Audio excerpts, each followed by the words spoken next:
El verano en Madrid siempre era un animal salvaje.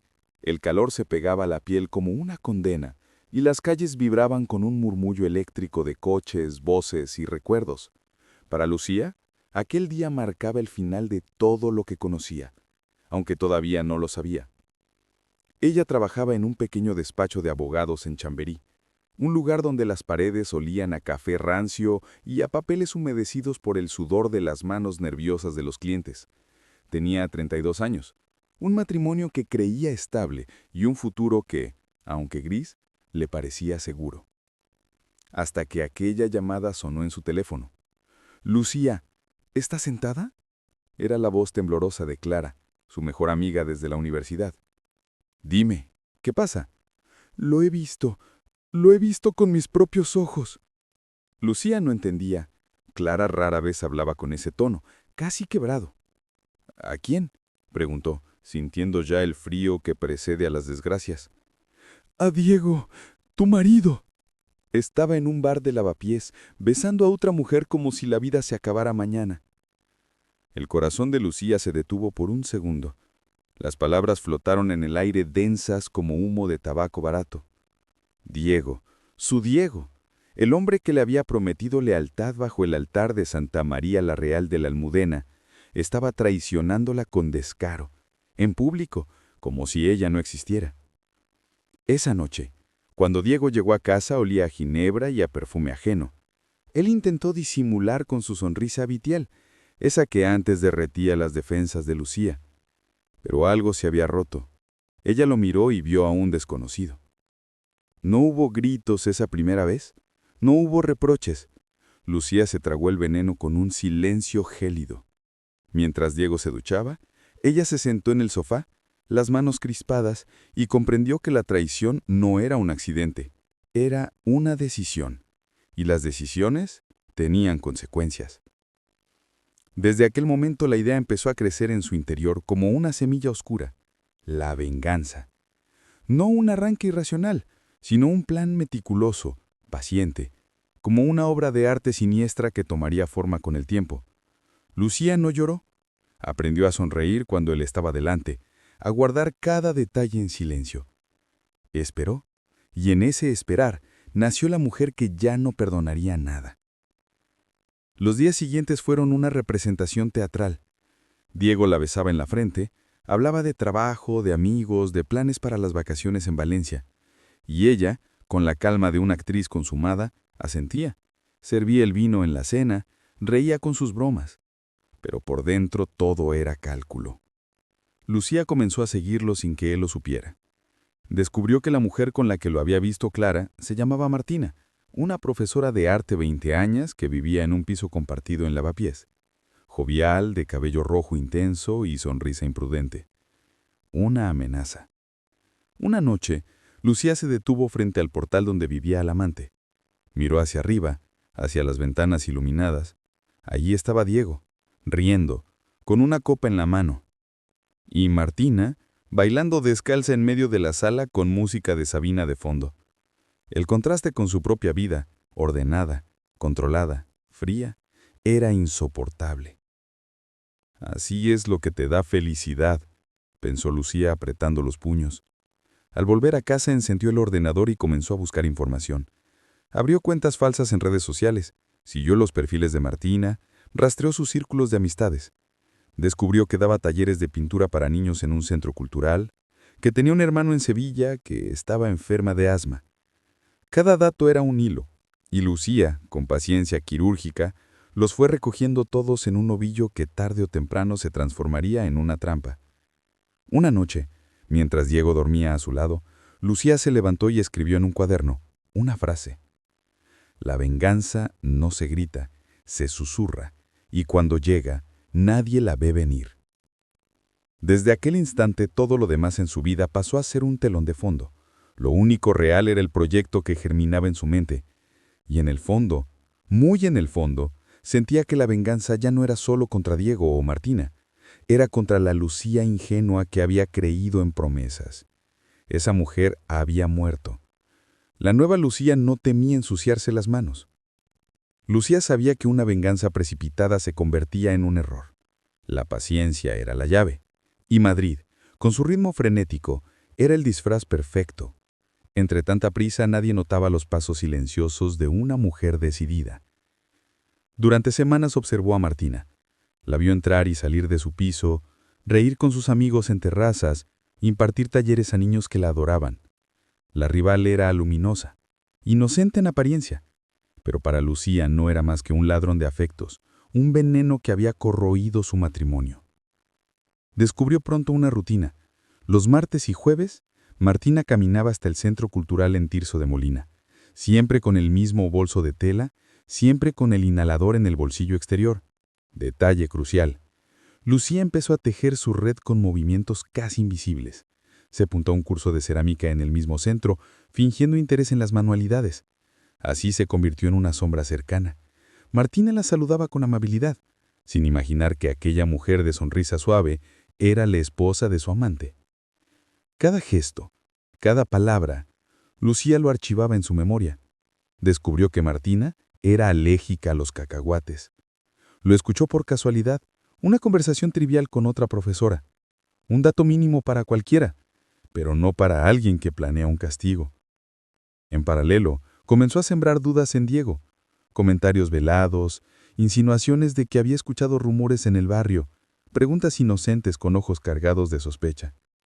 Él empezaba a inquietarse, aunque seguía creyendo que la fachada de Lucía era auténtica. Una noche, mientras fingían ver una película en el salón, Lucía le acarició la mano y le dijo: «¿Sabes? Siempre he pensado que las mentiras tarde o temprano se pagan». Diego tragó saliva. Lucía sonrió con dulzura, como si hablara de otra cosa. En su cuaderno, esa madrugada, escribió: «La venganza no se grita, se susurra, y cuando llega, nadie la ve venir».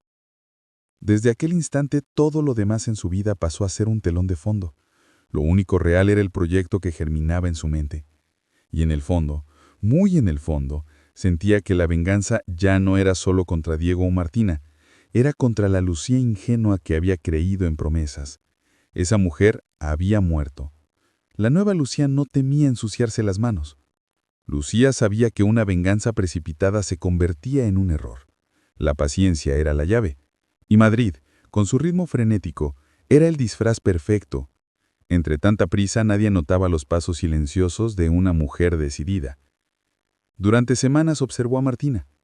La vio entrar y salir de su piso, reír con sus amigos en terrazas, impartir talleres a niños que la adoraban. La rival era luminosa, inocente en apariencia, pero para Lucía no era más que un ladrón de afectos, un veneno que había corroído su matrimonio. Descubrió la rutina. Los martes y jueves, Martina caminaba hasta el Centro Cultural en Tirso de Molina, siempre con el mismo bolso de tela, siempre con el inhalador en el bolsillo exterior. Detalle crucial. Lucía empezó a tejer su red con movimientos casi invisibles. Se apuntó a un curso de cerámica en el mismo centro, fingiendo interés en las manualidades. Así se convirtió en una sombra cercana. Martina la saludaba con amabilidad, sin imaginar que aquella mujer de sonrisa suave era la esposa de su amante. Cada gesto, cada palabra, Lucía lo archivaron en su memoria. Descubrió que Martina era alérgica a los cacahuates. Lo escuchó por casualidad, una conversación trivial con otra profesora. Un dato mínimo para cualquiera, pero no para alguien que planea un castigo. En paralelo, comenzó a sembrar dudas en Diego. Comentarios velados, insinuaciones de que había escuchado rumores en el barrio, preguntas inocentes con ojos cargados de sospecha. Él empezaba a inquietarse, aunque seguía creyendo que la fachada de Lucía era auténtica. Una noche, mientras fingían ver una película en el salón, Lucía le acarició la mano y le dijo: «¿Sabes? Siempre he pensado que las mentiras tarde o temprano se pagan». Diego tragó saliva. Lucía sonrió con dulzura, como si hablara de otra cosa. En su cuaderno esa madrugada escribió: «La venganza no se grita, se susurra. Y cuando llega, nadie la ve venir». Desde aquel instante, todo lo demás en su vida pasó a ser un telón de fondo. Lo único real era el proyecto que germinaba en su mente. Y en el fondo, muy en el fondo, sentía que la venganza ya no era solo contra Diego o Martina, era contra la Lucía ingenua que había creído en promesas. Esa mujer había muerto. La nueva Lucía no temía ensuciarse las manos. Lucía sabía que una venganza precipitada se convertía en un error. La paciencia era la llave. Y Madrid, con su ritmo frenético, era el disfraz perfecto. Entre tanta prisa nadie notaba los pasos silenciosos de una mujer decidida. Durante semanas observó a Martina. La vio entrar y salir de su piso, reír con sus amigos en terrazas, impartir talleres a niños que la adoraban. La rival era luminosa, inocente en apariencia, pero para Lucía no era más que un ladrón de afectos, un veneno que había corroído su matrimonio. Descubrió pronto una rutina. Los martes y jueves, Martina caminaba hasta el Centro Cultural en Tirso de Molina, siempre con el mismo bolso de tela, siempre con el inhalador en el bolsillo exterior. Detalle crucial. Lucía empezó a tejer su red con movimientos casi invisibles. Se apuntó a un curso de cerámica en el mismo centro, fingiendo interés. El ataque no tardó en llegar. Un jueves por la tarde, en pleno taller con niños, Martina empezó a sentirse mal. Primero una tos seca, luego la garganta cerrándose como una puerta de hierro. Buscó desesperada en su bolso. Sacó el inhalador y aspiró profundamente, pero en lugar de alivio, sintió un fuego que le desgarraba los pulmones. Los niños se asustaron. Corrieron a buscar ayuda. Una compañera llamó a emergencias. Martina cayó de rodillas, los ojos desorbitados, jadeando como si la vida se escapara gota a gota. Lucía, que también estaba allí, con el pretexto de terminar unas piezas de cerámica, se acercó con calma estudiada. La miró un instante, viendo cómo la joven se debatía entre la vida y la muerte. Por dentro, un estremecimiento de triunfo le recorrió el cuerpo. Por fuera, puso cara de preocupación. ¡Que alguien llame a una ambulancia!, gritó, fingiendo desesperación. La ayuda llegó a tiempo. Martina sobrevivió, aunque quedó débil y asustada. Los médicos diagnosticaron un episodio grave de asma, pero no sospecharon nada extraño. El inhalador defectuoso se perdió en el caos del hospital. Nadie imaginó que había sido manipulado. Esa noche, Diego llegó a casa con el rostro desencajado. Martina ha estado a punto de morir, dijo sin mirarla directamente. Lucía sintió un relámpago de satisfacción al escuchar la confesión velada. Su marido hablaba de la otra con un temblor que lo traicionaba. ¡Qué horror! ¡Pobre chica!, respondió Lucía con serenidad. Diego asintió, inquieto, incapaz de sospechar. Pero algo en su interior comenzaba a fracturarse, el miedo de perder lo que había creído seguro.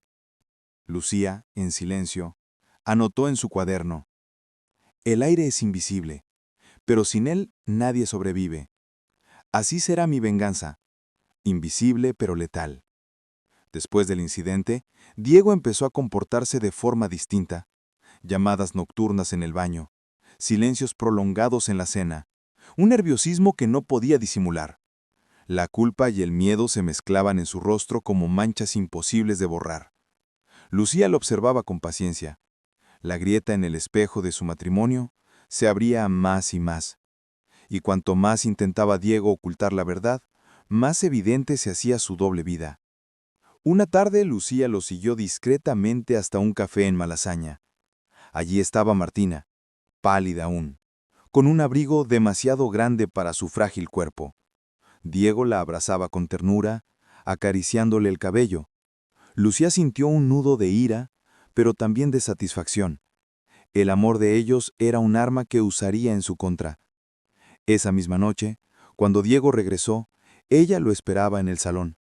Las luces apagadas, solo la penumbra iluminando su figura. ¿Has estado trabajando mucho últimamente?, preguntó con voz suave. Diego tragó saliva, evitó sus ojos. Sí, ya sabes, demasiados casos pendientes. Lucía se acercó despacio, puso una mano en su mejilla y le sonrió. Pues cuídate, cariño. No quiero que te pase nada. Él lo abrazó con gratitud nerviosa, como si quisiera aferrarse a esa aparente calma. Pero Lucía, tras esa sonrisa, pensaba ya en el siguiente paso. No bastaba con asustar a Martina. La verdadera venganza era que Diego lo perdiera todo: amor, amante, confianza, futuro, y que al final solo quedara frente a un vacío irreparable. En su cuaderno escribió esa madrugada: «No se trata de matar rápido, se trata de hacer que deseen haber muerto mucho antes». Lucía comprendió que el daño más profundo no se conseguía únicamente con miedo o con heridas físicas. La ruina social y profesional dolía más porque era pública. Si Diego se quedaba sin trabajo, sin reputación, sin aliados, el vacío lo devoraría, y ella quería que esa devoración fuera lenta para que él tuviera tiempo de entender, por etapas, el desmoronamiento de todo lo que había construido. No era una mujer impulsiva. Su arma era la precisión de quien corta con bisturí. Empezó por el despacho donde Diego trabajaba, una firma mediana de abogados con clientes influyentes, casos delicados y egos afilados. Sabía que una sola duda sobre su ética podría bastar para lanzar la primera piedra. Empezó por pequeños gestos que parecían inocentes: enviar correos anónimos con capturas de conversaciones, retocadas para crear sospechas, dejar caer comentarios en voz baja en reuniones de barrio, susurrar a antiguos colegas que había visto a Diego con una mujer poco adecuada para alguien de su posición. Nada explícito, nada que se pudiera demostrar con facilidad, solo la insinuación, el rumor que se mueve como un aceite oscuro por las grietas del prestigio. También jugó con lo íntimo. Envió fotografías discretas, no escandalosas, pero suficientes para levantar cejas, Diego entrando y saliendo de pisos compartidos, risas captadas desde lejos. Acompañó las imágenes con preguntas veladas. ¿Un abogado de credibilidad con una doble vida? Algunos rieron, otros fruncieron el ceño. La semilla se había plantado. Un día, durante una reunión de socios en la que se decidía su promoción, alguien tocó el tema del riesgo reputacional. La mesa, habitualmente fría y técnica, se llenó de murmullos. Un socio jovial, que siempre defendía a Diego de broma, evitó mirarlo. Otro más ambicioso aprovechó la nube para proponer prudencia respecto a casos sensibles. Al final de la jornada, el ascenso fue pospuesto hasta comprobar ciertas cosas.